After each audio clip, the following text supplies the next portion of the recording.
Bom dia, hoje é 27 de outubro, eu sou Ana Carolina Zitlag e esse é o Ouvindo um Podcast da Bloomberg Linha.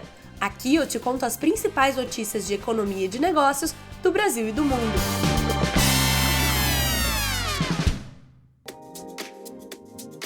Bom dia a todos! Uma sexta-feira linda chegando, espero que você já esteja pronto para se divertir e descansar, porque eu estou. Se você acompanhou os últimos episódios, notou a minha ausência, pois eu estava convidada. Agora estou de volta, maluca para contar as notícias econômicas para vocês, pois estava com saudades. E vamos falar hoje sobre como Meta e Google estão vendo uma melhora nos anúncios, mas ainda assim não estão conseguindo evitar a queda das ações. Também vamos falar sobre como os argentinos ficaram sem gasolina nos últimos dias, com falta de dólares para a importação do combustível. E ainda vamos falar sobre como São Paulo vai sediar o G20 financeiro, enquanto o Rio de Janeiro terá a cúpula de chefes de Estado que vai acontecer no ano que vem. Se você gosta dos conteúdos da Bloomberg Linha, não esqueça de nos seguir em todas as redes sociais, somos @BloombergLinhaBrasil. Fique por dentro de tudo que acontece no mundo e vamos então às notícias. O mercado de publicidade digital está finalmente se recuperando de uma queda dolorosa, o que não seria difícil aí de se notar ao olhar para as ações da Meta e da Alphabet, que é a holding que controla o Google, e também, incrivelmente, da Snap, o grupo que é dono do Snapchat. Todas essas três empresas divulgaram resultados otimistas essa semana, com receitas, com anúncios crescendo em comparação com o ano anterior. Isso deveria ser um sinal de boas-vindas para os investidores que viram a indústria lutar por mais de 2 anos em turbulência. As empresas tiveram que lidar com uma redução nos gastos com marketing online pós-pandemia, uma lista em constante mudança de incertezas econômicas e também uma mudança nas políticas de privacidade da Apple, que tornou os anúncios em smartphones menos eficazes. Financeiramente, todas essas três empresas estão mais fortes. A Meta superou as estimativas de receita e indicou que o crescimento vai continuar pelo resto do ano. A Snap voltou a aumentar as vendas após 2 períodos de declínio e a Alphabet superou as projeções tanto com as suas vendas de anúncios de pesquisa quanto com a receita geral, embora seu negócio de nuvem tenha enfrentado dificuldades. Essas empresas reduziram drasticamente os custos, reformularam seus negócios de anúncios e limitaram os novos gastos ao que consideram apostas mais sólidas, como inteligência artificial e realidade aumentada. O Snap, fabricante do aplicativo Snapchat, que eu parei de usar há 5 anos, passou grande parte do ano reformulando seus negócios de anúncios, que finalmente voltou a crescer no último trimestre.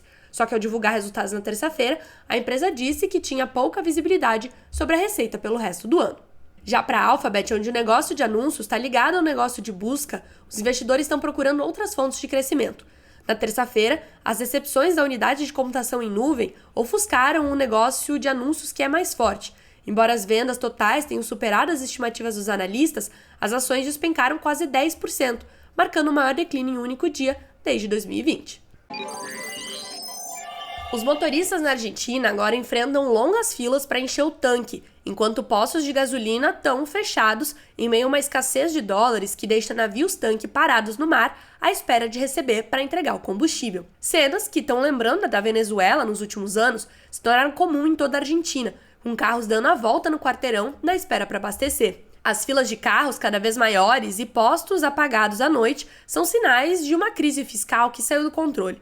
O Banco Central da Argentina está sem dólares para pagar os importadores, com uma inflação próxima dos 140% e uma recessão iminente. A estatal YPF tem 3 navios-tanque esperando com gasolina e diesel, mas não pode descarregar o combustível até que os fornecedores estrangeiros, BP e Ganvor, sejam remunerados, segundo 2 pessoas com conhecimento direto do assunto que falaram em anonimato à Bloomberg News. Ambas as empresas não responderam a um pedido de comentário. 2 dos 3 navios, o Pacific Blue e o NCC Nasma, estão ancorados no Rio da Prata, perto do lado uruguaio, segundo dados compilados pela Bloomberg. A YPF importou 6% do seu fornecimento de gasolina para automóveis no segundo trimestre, segundo a sua mais recente divulgação de resultados. A incerteza eleitoral é outro grande fator por trás da dor de cabeça para os motoristas. Antes da votação para presidente, em 22 de outubro, alguns postos de gasolina suspenderam as suas vendas, temendo uma forte desvalorização cambial. O país ainda está em suspense político à espera do segundo turno no dia 19 de novembro entre o ministro da Economia Sérgio Massa e o outsider Javier Milei. E agora que a gente já falou bem sério, aqui nas outras notícias do podcast eu vou colocar um barulhinho de ringue. Plim, plim, mentira, não coloquei, fiz com a minha própria voz, para entrar nos meus assuntos favoritos, que é brigas e disputas regionais que não fazem o menor sentido, como, por exemplo, São Paulo e Rio de Janeiro. Tem essa briga aí entre cariocas e paulistanos. E aí tem também outras brigas pelo Brasil, como, por exemplo, recentemente descobri que existe uma disputa entre Recife e Salvador. E também existem outras disputas estaduais, como Santa Catarina e Rio Grande do Sul. E aí, por que eu vou falar sobre isso? Porque a gente vai falar sobre como tanto São Paulo quanto o Rio de Janeiro vão receber delegações de pessoas importantes do G20. Pela primeira vez, a sede do G20 vai ser no Brasil. E a gente vai recepcionar os líderes das maiores economias globais, e que são equivalentes a 80% do PIB, no Rio de Janeiro, em novembro de 2024. Já os ministros de finanças do grupo vão trocar a cidade maravilhosa pela selva de concreto em São Paulo, onde vão acontecer em fevereiro as negociações voltadas à economia. Isso de acordo com autoridades familiarizadas com os planos que pediram anonimato ao discutirem esses assuntos como a Bloomberg News. Embora o Rio de Janeiro, segundo essa matéria da Bloomberg News, tenha sido inicialmente considerado para sediar a cúpula financeira, a escolha final de São Paulo foi feita pelo Ministério da Fazenda. Com mais de 12 milhões de habitantes, São Paulo é conhecida pelo trânsito intenso que estimula os abastados a se locomoverem de helicóptero para ganhar tempo e reduzir o estresse do dia a dia, o que não é o meu caso. Mas a cidade acabou por oferecer um alívio logístico aos organizadores da cúpula financeira, de acordo com um membro da equipe econômica a par do planejamento. Isso porque, em fevereiro, tem carnaval. Milhões de turistas chegam ao Rio todo mês de fevereiro para o feriado, que dura oficialmente 4 dias, mas todo mundo sabe que, na verdade, dura 2 meses. Não só no Rio de Janeiro, como no Brasil inteiro, mas principalmente no Rio de Janeiro. Aí, os desfiles e bloquinhos tornariam mais difícil a movimentação das grandes delegações financeiras pela cidade, o que também é um absurdo, porque o que impede essas pessoas de participarem de um bloquinho? Por exemplo, os ministros das Relações Exteriores do G20 vão se reunir na cidade nos dias 21 e 22 de fevereiro, apenas uma semana após o encerramento formal do carnaval, que todo mundo sabe que não vai ter terminado ainda. O Rio de Janeiro sediou a final da Copa do Mundo de 2014 e a primeira Olimpíada realizada na América do Sul. O prefeito da cidade, Eduardo Paes, está ajudando o Ministério das Relações Exteriores a coordenar eventos, incluindo a reunião de chefes de Estado em novembro, que provavelmente deve acontecer no Museu de Arte Moderna, um ícone da arquitetura modernista brasileira, construído na década de 1950. Mas o governo federal quer espalhar outros eventos por todo o país, replicando a estratégia do primeiro-ministro indiano Narendra Modi, que realizou 200 reuniões, pelo menos uma em cada um dos estados e territórios administrados pelo governo federal.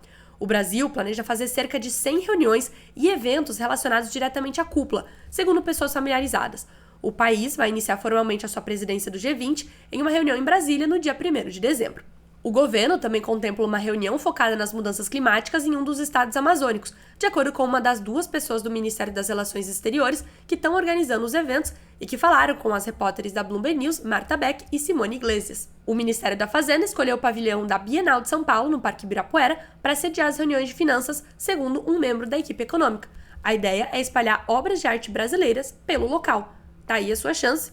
Mande a sua obra de arte pro Itamaraty. Tô brincando. Não tem nada disso. Acabou o podcast e eu vou ler comentários. Estou carregando os comentários. João diz: estou para as notícias de carros, assim como muitos estão para as notícias da Taylor. Ótimas pautas como sempre, mas a da Renault me acendeu os olhos. Aliás, Megane e Cardian são lindos demais. Bom saber, João. Estaremos, então, acrescentando mais pautas sobre carros. Até porque vocês ficam falando muito da Fórmula 1, né? Vocês estão loucos pra saber da Fórmula 1. Vamos falar sobre isso. Tem um Vai Corinthians aqui. A Isabela falou do Corinthians, né? Eu não escutei o episódio de ontem. Ela tem que parar de falar do Corinthians. Que coisa. O pessoal me desejou melhoras. Muito obrigada. E, realmente, o Vitor disse que eu sempre adoeço fácil. Eu adoeço fácil. Minha imunidade vale centavos. O canal para ouvir em espanhol, pergunta Educa Série, é o La Estratégia del Día. Tem do México, da Argentina e da Colômbia. É um podcast. E é isso. Acabou o podcast. Uma feliz sexta-feira a todo mundo.